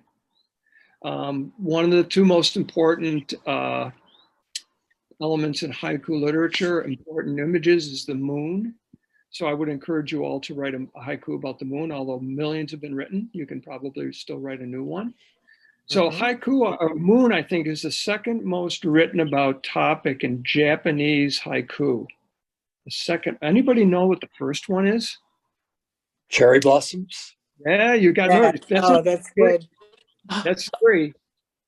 Yeah, moon. I was going to say the frog. Yeah, that's up there too, but no, it's a flower. Oh, okay. Anybody want to guess? Chrysanthemum. Yes, there it is. I don't get it, but yeah, apparently, yeah, it's the most written about topic in Japanese haiku. Wow. Wow. Yeah. And here's some moon haiku. So next time you're out looking at the moon, and this is a beautiful poem. I think John Wills is one of the originals, isn't he? I mean, his poems go back. Real field throbbing with insects, the summer moon. Beautiful.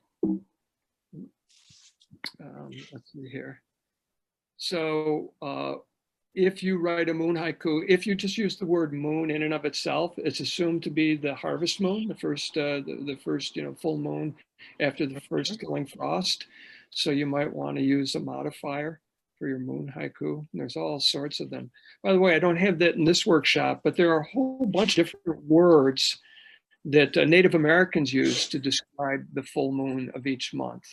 And I've encountered those in haiku. So how many of you have ever seen a haiku with the word hunger moon? I wrote one. Yeah, okay, hunger moon. Let's see. I can tell you what it is too. Let's hear it, Henry. I'm going to recall because I can't use my phone to look it up, but between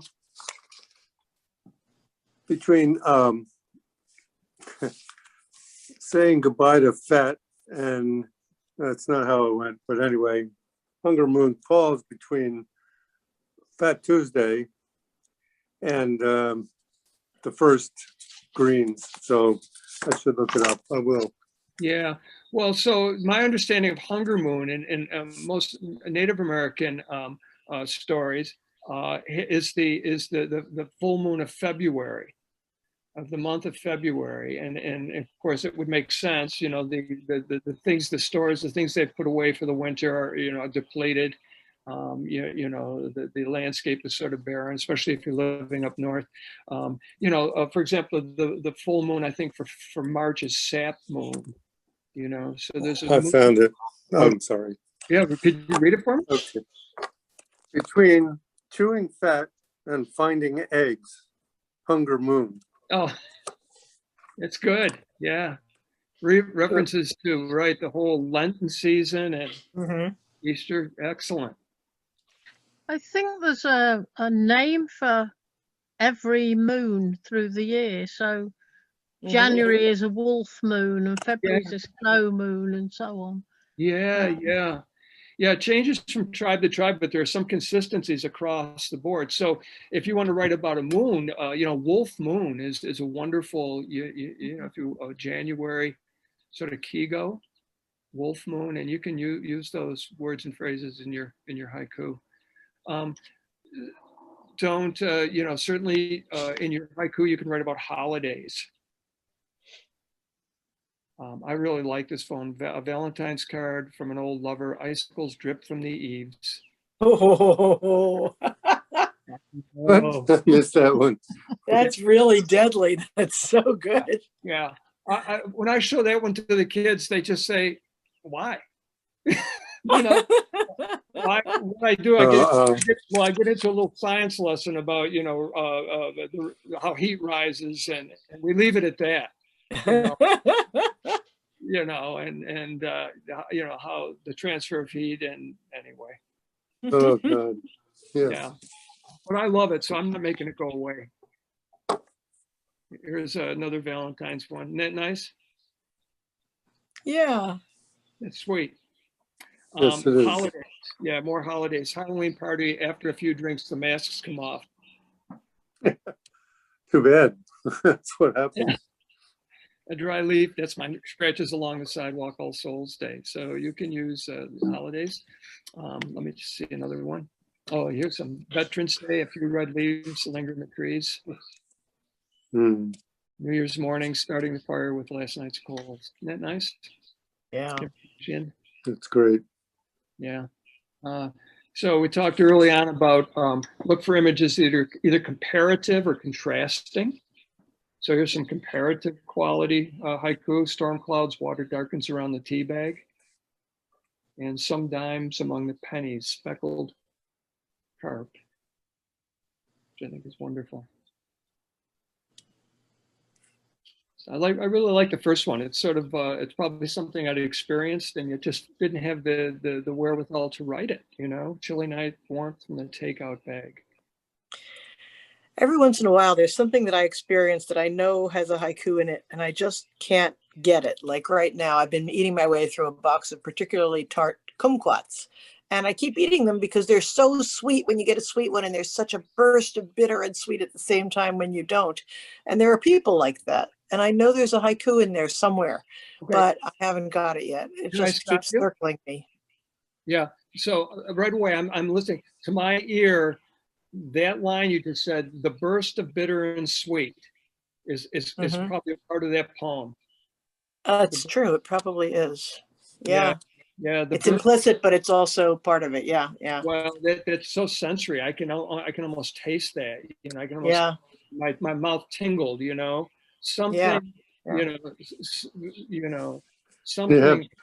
Yeah, built-in alliteration there too with kumquat. Yeah. I like the sound imagery in this other one, winter stillness, the sound of branches breaking. Branches breaking. Yeah. So there's a part of the speech called a gerund. So a gerund is a verb that kind of acts like a noun, you know, a verb with an ing, and you can have fun with those. Spring wind teaching a child to whistle. You know, is it the wind? Is it, you know, I just, it's kind of nice. Here's a good one to do, is think about when you structure your haiku. I'm kind of doing this, is think about them structurally often as an inverted pyramid where,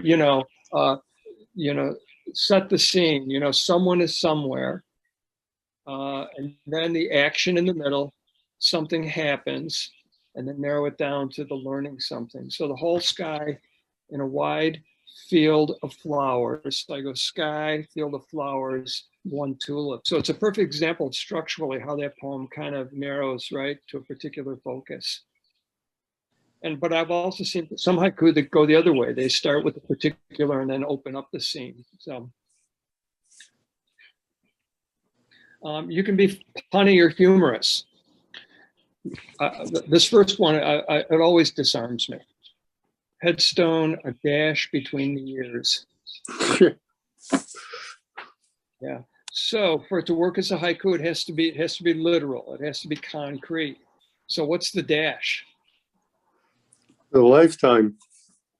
Well, what is it? What is it? And what is on the it? tombstone, it's the hyphen. It's the dash between the years. But It's the dash. Yeah, the birth and the death. The dash is literally there. You've got to be able to, say, well, it's concrete. It's there, literally in concrete or stone. But then it kind of spills over and becomes, a metaphor, I guess. Tom, I have a question on that. So can a dash be like running fast? So, we waste a lot of time and we just don't see things. We're just dashing through the years and boom, they're gone. And so, Barry, that's how this poem works so well on two levels. Exactly. The word, we're thinking it's a dash, just like you described, between the years. Gone. great. But to work as a haiku, you've got to say, is it a concrete image? Does it exist? Can I observe it through the senses first and foremost? So if I say to you, well, I've my life feels so I've dashed between the years, that's sort of an abstraction, with the word dash. So literally, as Robin said, it's that hyphen between on the headstone, on the dash, between the birth and the death. So it's literally a dash between the years, but then it spills over to taking the meaning that probably strikes us all pretty quickly. Does that make sense? Mm-hmm. Yeah. That's a great one. Yeah, it's a great reminder, isn't it? Winter night, soda machine rejects my coin. I think that's pretty funny. Or warm night. There's one. At my age, it's one haiku moment after another. Oh. Did you write that? I wrote that for you, Tom. Did you just write that now? Hmm? You just write that? Not just this minute, but I remember it. I wrote it about a week ago, actually. I mean, maybe because of our workshop, I wrote it, I think I'm going to put that on my headstone. You should. Did I have your permission? Yes, you may do that. You're going to have a little competition because Stanford Forrester said that I can use one of his on my headstone. Oh, nice. All right, I'll send you. If you're opposed to like one bad word, put your fingers in your ears now, because I'm going to tell you the one Stanford said I could use. Yeah. John, is this? Can I say the S word? Sure. Yeah, go ahead. Thanks, Henry. So here's Stanford Forrester. I begged him, and he said, "Yeah, take it. Dog shit or me, the fly doesn't care."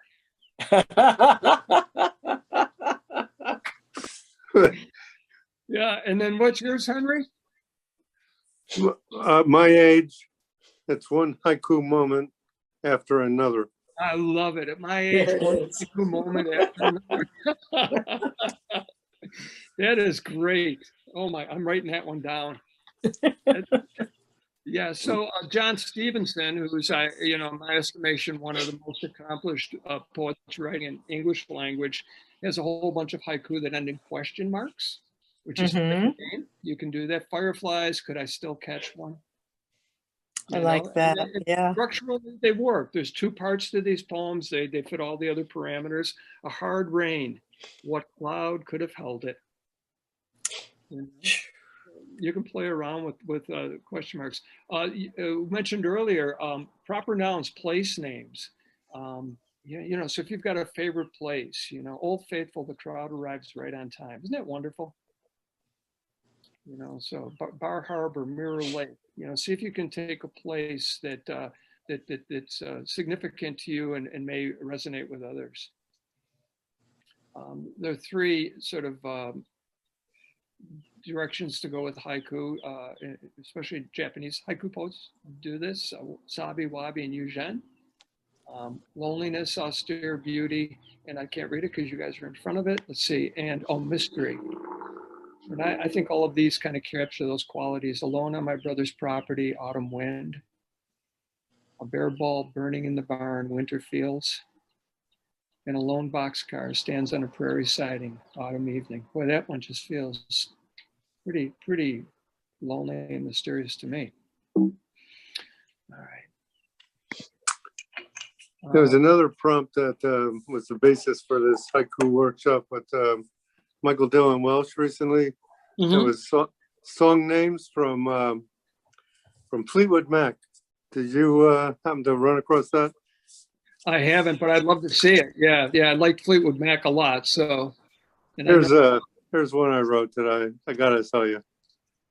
Undone. Each button and hook. Stairway to heaven. Oh. That's good. That's bad. Oh, that's wonderful. Haiku and metaphor. A metaphor would be using a simile type of metaphor. On a bare branch, autumn dust settles like a crow. And then, but you can have implied metaphor in haiku. On a bare branch, a crow settles, autumn dusk. I'd almost say autumn dusk. I'm not messing with whoever translated. I'd almost put autumn dusk on the first line, but anyway. So here are these things you're going to find if you subscribe to any of the haiku journals online or in print. Monoku or non-normative haiku, the one-liners. I think they're tough to pull off, but I think these are several good ones. My head in the clouds and the lake. Between statues, the rest of history. I like the day now burnt out fireflies. You can play around with those. This is the one that I skipped over with blue. This one's interesting. So take a minute and tell me, where's the fly in this one? Against the blue fly flies against the pane. There's a logic to it, and you have to, I think, spend a little time. Barry, you're shaking your head. Where's the fly? Oh, against the blue fly flies against the pane. Yeah, what's the question? Where's the fly? Why? The fly is inside against the sky vision through the glass. Yeah. Oh. Yeah. The fly is inside, and you know how insects, if they're in a darkened room, they try to fly to the window to get out. You know, and not in the darkened room, but they fly to the light. So I hear the tapping of the fly against the pane in this poem, and it's never even said. I see that fly just kind of tapping the window, trying, repeatedly to get out and escape the blue, Okay. This one, you have to imagine this one.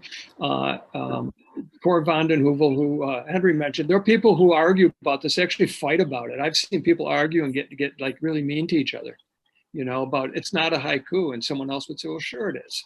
So this would appear, the word tundra would be just typed, a regular, on the page, on a white page of paper, the word tundra in the middle of the page. In the middle of the word Chandra. Now, my wife tells me don't toot your horn, but I will tell you I won a innovative haiku contest with this one, and I actually emailed Cor van den Heuvel and I said, can I do a sort of a parody or a rewrite of your Tundra haiku? And he said, oh, absolutely, he'd be delighted. So for the contest, I got a green sheet of paper and then spelled the word Tundra, tiny white letters, and put it in the middle of the page. and dang, you know, right? Because what's Yeah. happening in Thunder, right? And, yeah. I think I won $5 anyway.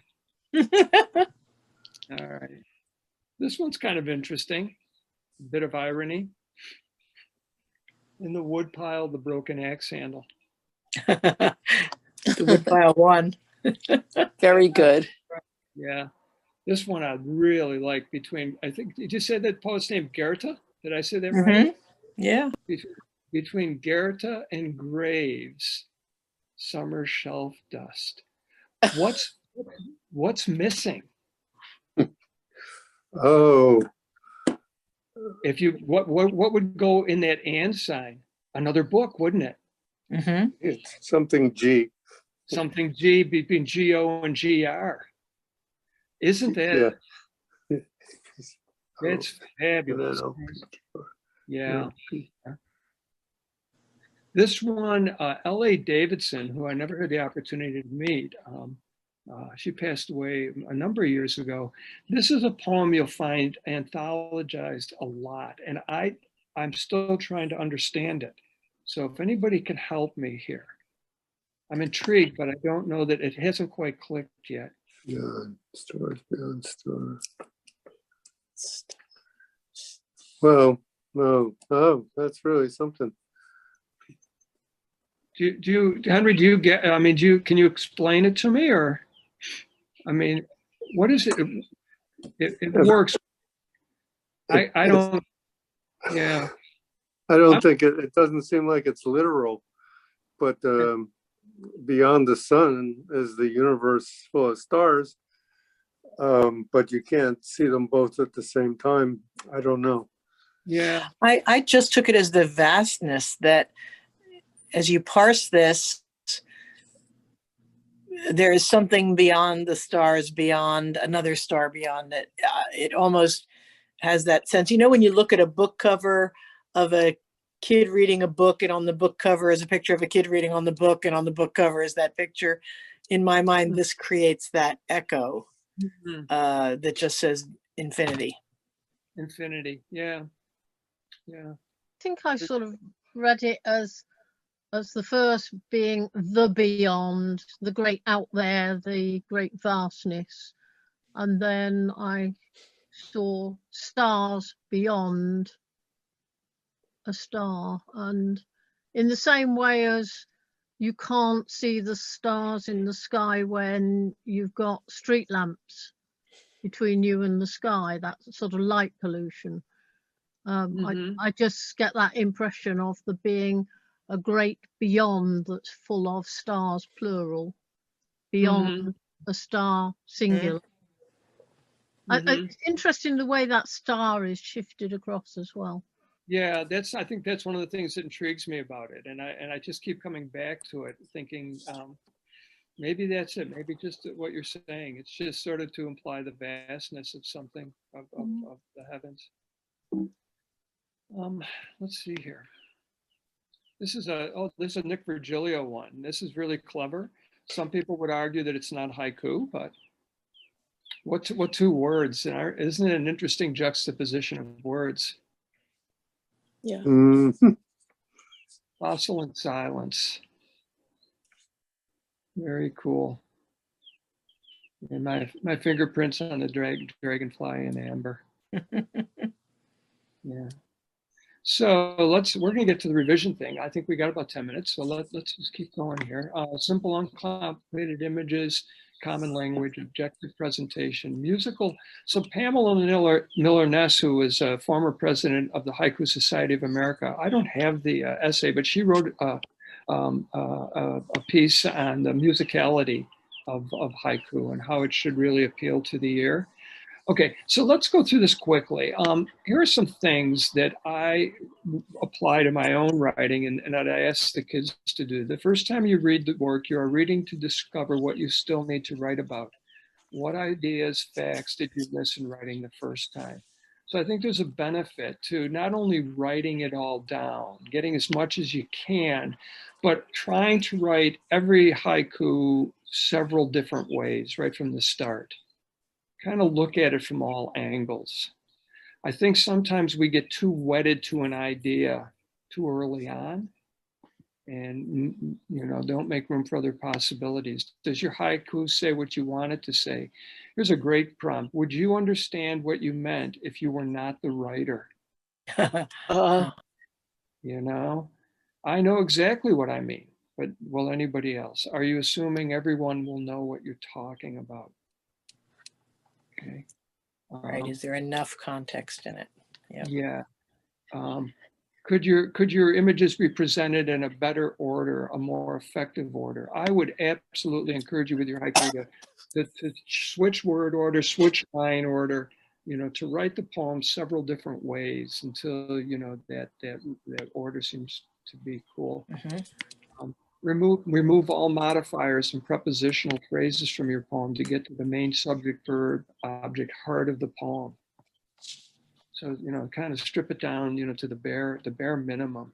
What did Angie say about look at the verb that, punches up a weight class? Did I say that right, Angie? The verb to punch, A verb that punches above its weight. Above its weight class, yeah. Then one by one, reinsert modifiers and prepositional phrases, checking at each step that the addition is necessary. Okay, I think that's very useful. Ask yourself, now this is really who will be reading your poem. Pretend you are the reader.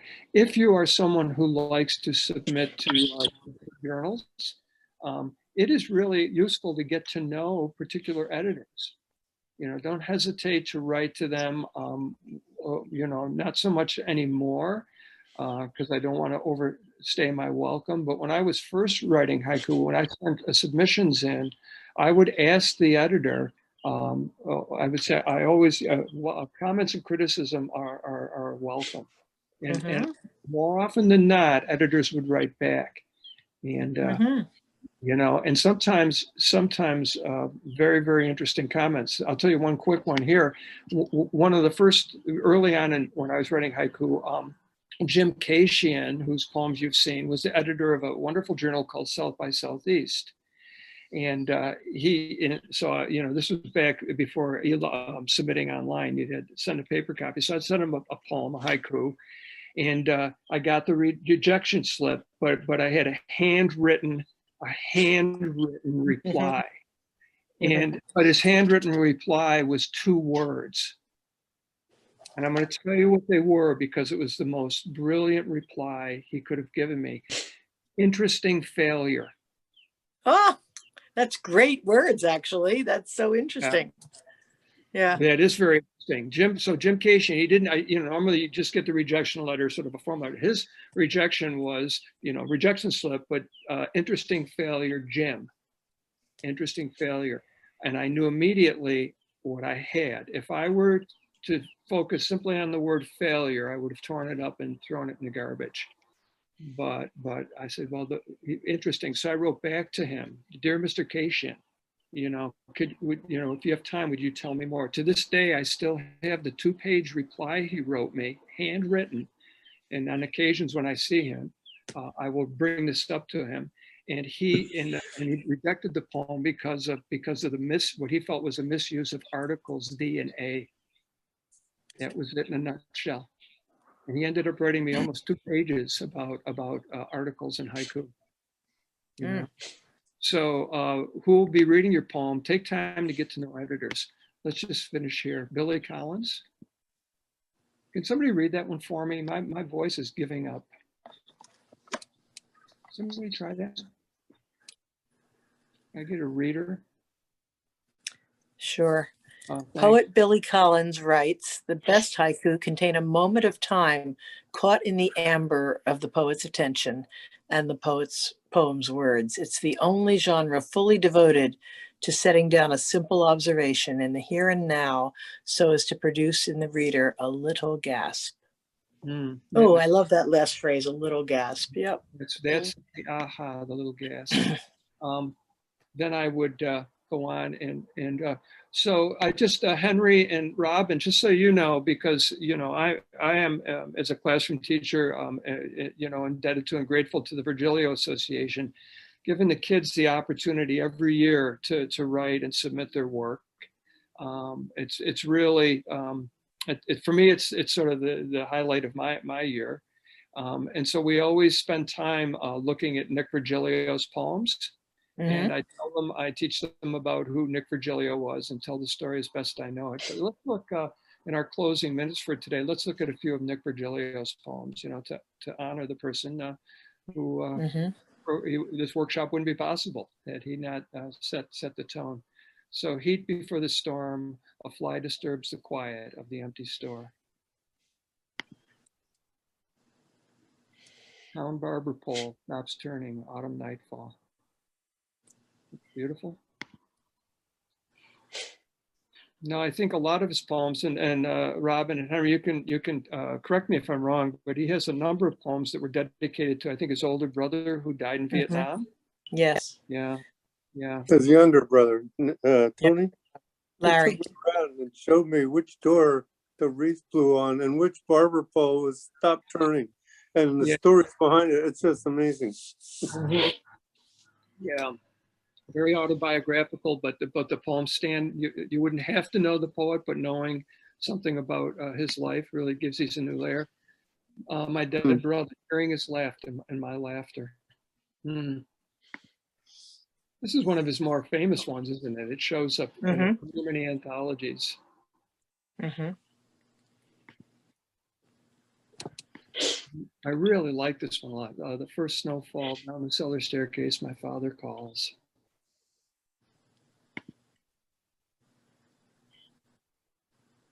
Junkyard dog in the shadow of the shack, the heat. I love this one. Yeah, I do too. Yeah. So I think, if I look at Nick Virgilio's poems, I think early on he was trying, or at least he was still adhering somewhat to the 575 syllable count.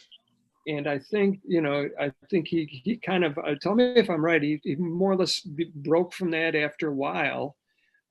Where he began to kind of practice what we're talking about here a little bit. Maybe I can be more economical with my words. And this one is, I think, maybe his most famous poem, isn't it? It is. Yeah, I have a little story about that. The person who translated that poem and actually gave it its imprimatur was the Crown Prince, now the Emperor Emeritus of Japan, Akihito.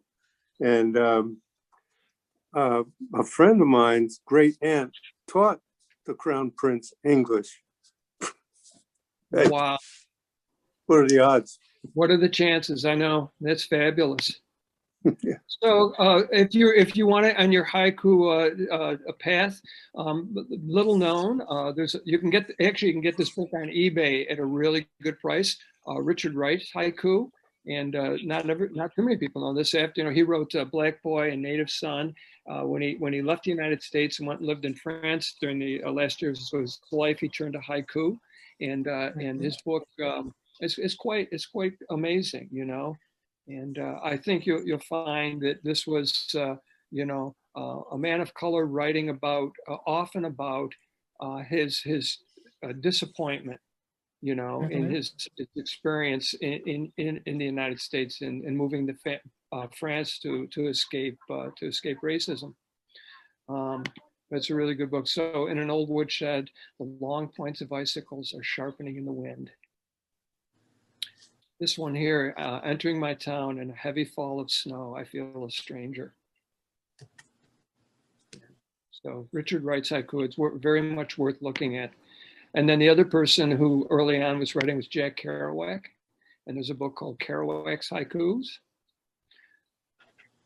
Western haiku is simply to say a lot in 3 short lines in any Western language. Above all, a haiku must be very simple and free from all poetic trickery and make a little picture. I think he had it. I mean, he just turned 99 this month.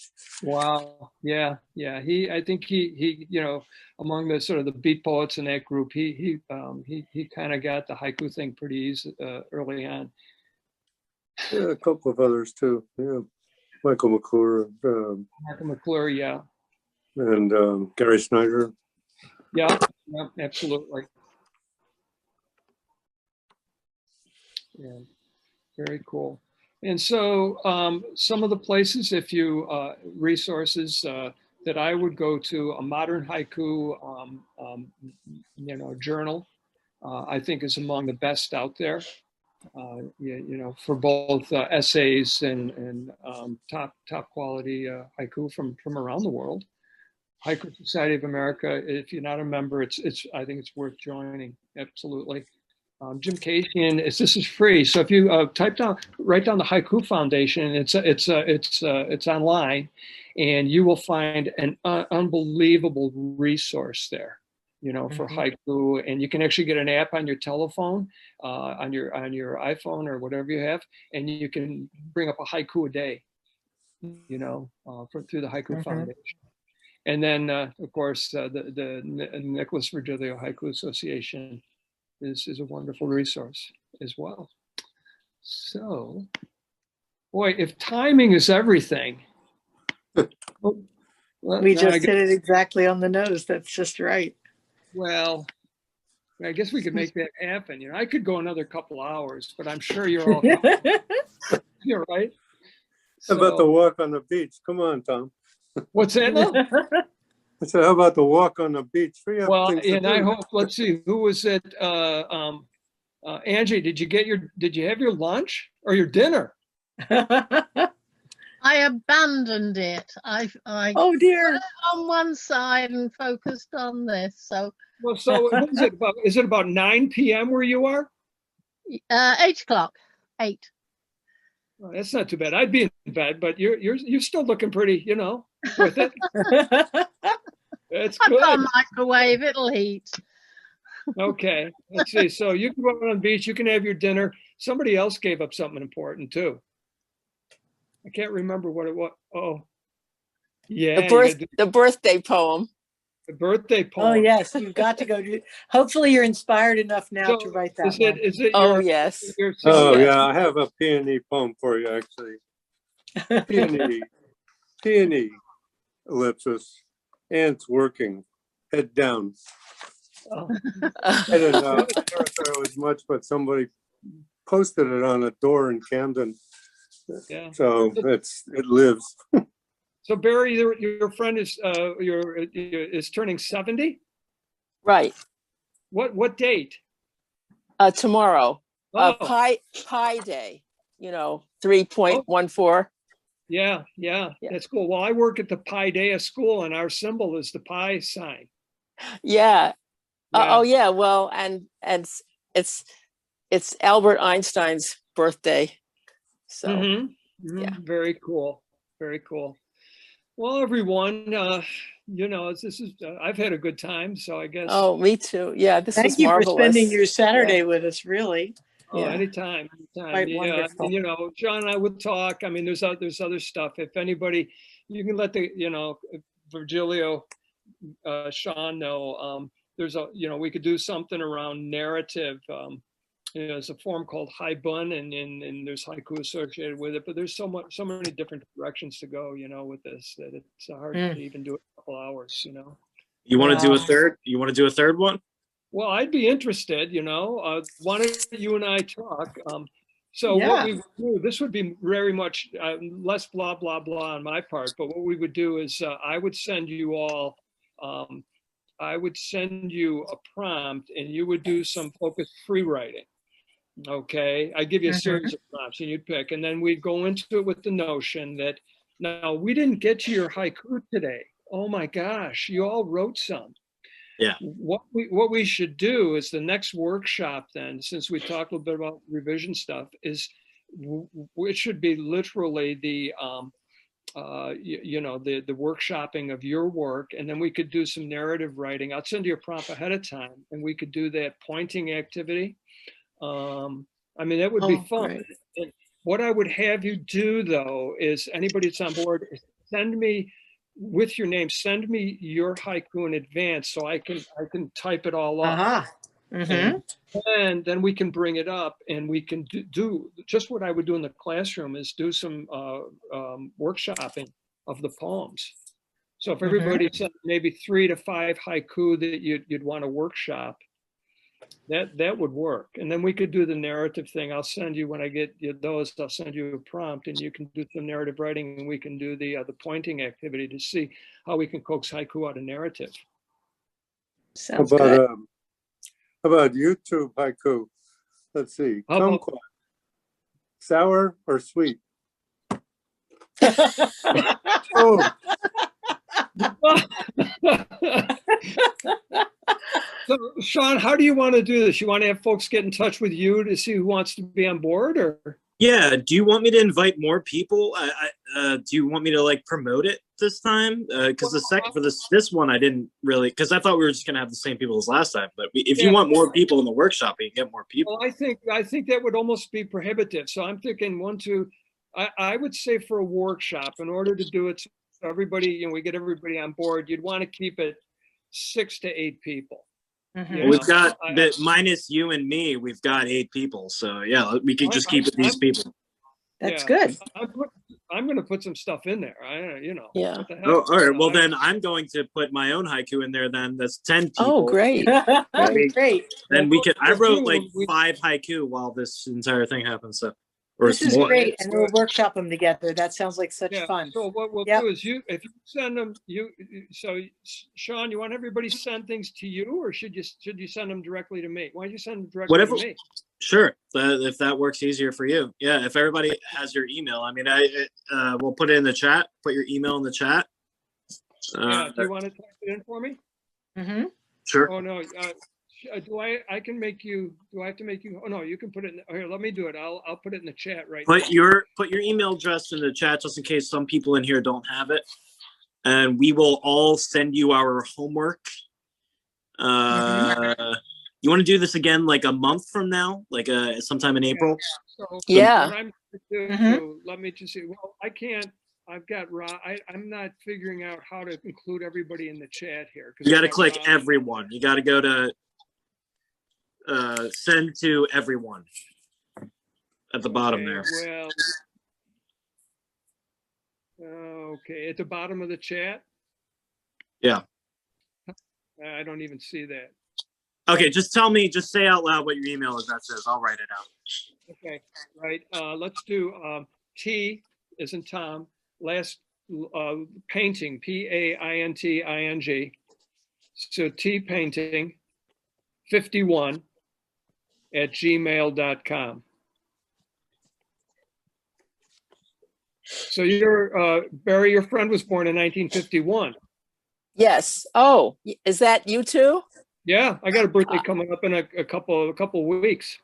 I know how old you are. Oh, that was quick arithmetic. Oh, wait a minute. 21, 51, Yahoo. All right. Did you guys get that email, or it didn't come up, did it? Yep. I just put it in the chat. Okay, so it's tpainting51 at gmail.com. So what you do, in the subject line, put Virgilio workshop. Okay. So I know. Okay. So why don't you send everybody from 3 to 5 of your haiku that you'd like to workshop. Make sure you've got your name on there. And what I'll do, then I'll put together a selection, and then when we workshop them, we'll do it anonymously. Now we can all later, and we'll bring them up, and we'll actually walk through this workshop, and we'll talk about them and so on. And then when I get everybody who's on board, I'm going to send you a writing prompt, and we'll do some little bit of narrative writing. And if there's time, we'll practice the pointing activity, which I think you'll find engaging. I mean, it's a really cool way to kind of grab haiku and poetry in general. Wonderful. Okay? So let me see, Thomas, do you think you'll attend? Absolutely. Okay, how about you, Dawn? Yes. Okay. Yes, I definitely will. Good. How about Marcia? Do you think you'll be on board? So Yeah. yes. Okay, Robin, we got, and I know Yep, Sean. I'm in. Yep. And do you think you'll do it? Yeah. Barry, I hope. Okay. Definitely. Yes. Yes. Marilyn, do you think you something you'd be Yes. doing? Okay. Yes. And then Henry. So I think we've got a nice group right here. Yeah. Yep. We got a crew.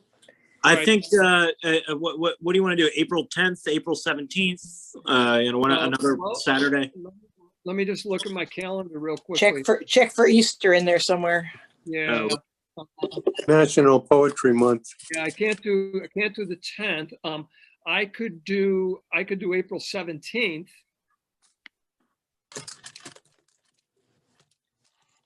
I think we're good for that.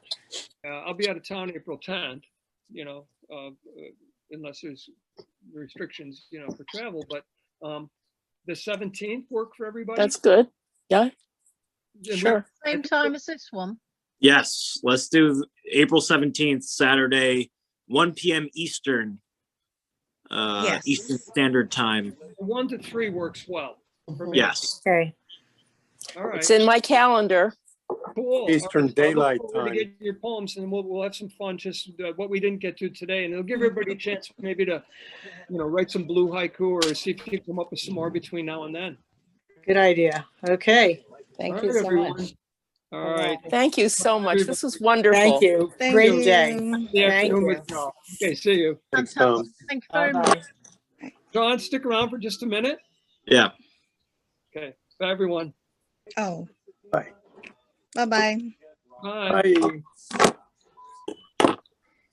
All right. Well, Sean, thank you. That I thought that, you know, that's good. Hey, Henry. I just got a sweet persimmon or kumquat. Oh, good one. Okay. Yeah. All right. I'll send you that poem, Tom. Okay, cool. Thanks, Bye. Henry. Oh, Bye-bye. yeah. And then when I get Marilyn's email address, I'll send her a prize for guessing the 15 blues on the Crayola thing. Wow. Yeah. That was. Yeah, that's right. That's right. All right. And then Fine. Sean, between now and then, if you get a chance to get over to your office and if you see that you've got room for some books, Yeah, I'll just good. box some stuff up and you can use them for that poets group or something. Yeah. We have. We need to we're actually going to get like some bookshelves, like antique bookshelves. Jeff, he's one of the board members. We got to organize everything. But yes, we will have room for it. I mean, we've got a bunch of stuff in there right now, but Yeah. we will. Yes, that would be amazing. Yeah, it's mostly some Red Moon anthologies and some old frog ponds and stuff like that. Cool. All right. Yeah, that's fantastic. Yeah, Yeah. thank you so much. You're very generous. Oh, well, this is fun. You know, it's a nice group of people, isn't it?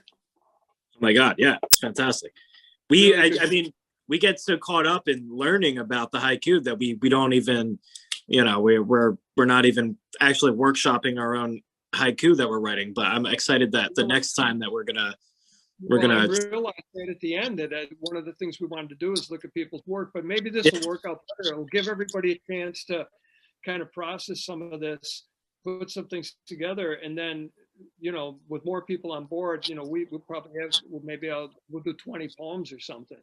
Well, that's why I wanted to not publicize it to new people, is because, you know, to make sure I didn't know if it was too a small amount of people for a workshop, but like at the same time, you know, we don't want too many people who are new and they haven't heard everything that you've taught, and Well, we should. I think if you wanted to, so the folks that have been along now, and the one woman, I can't remember her name, who did the workshop I did up at the folk school, she got basically the same thing, you know. Right. But this could be, you know, you could do something like this was what I would call a beginner's workshop and do it again next year. Yeah. You know, and then maybe do it as 2 parts. I mean, we're kind of feeling our way through this, you know, and see how it goes.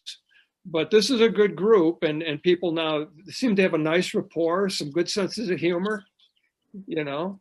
So Yeah, that one woman, she said names of the color blue that I've never heard of before. So I mean, that was a learning experience in and of itself. That was fantastic. Sure. Yeah. I'll be in touch with you. I'll let you know. Yeah. So 17th sounds good. Yeah, I mean, everybody seems very positive about it, so I'm happy with that. Okay, and then you'll send out the reminders and the Zoom link and all that business. Yes. Yeah. All right. Thanks for your time this afternoon. Of course. Okay? Thank you so much. Okay, Sean. Be well. Talk All to right. you. Take care.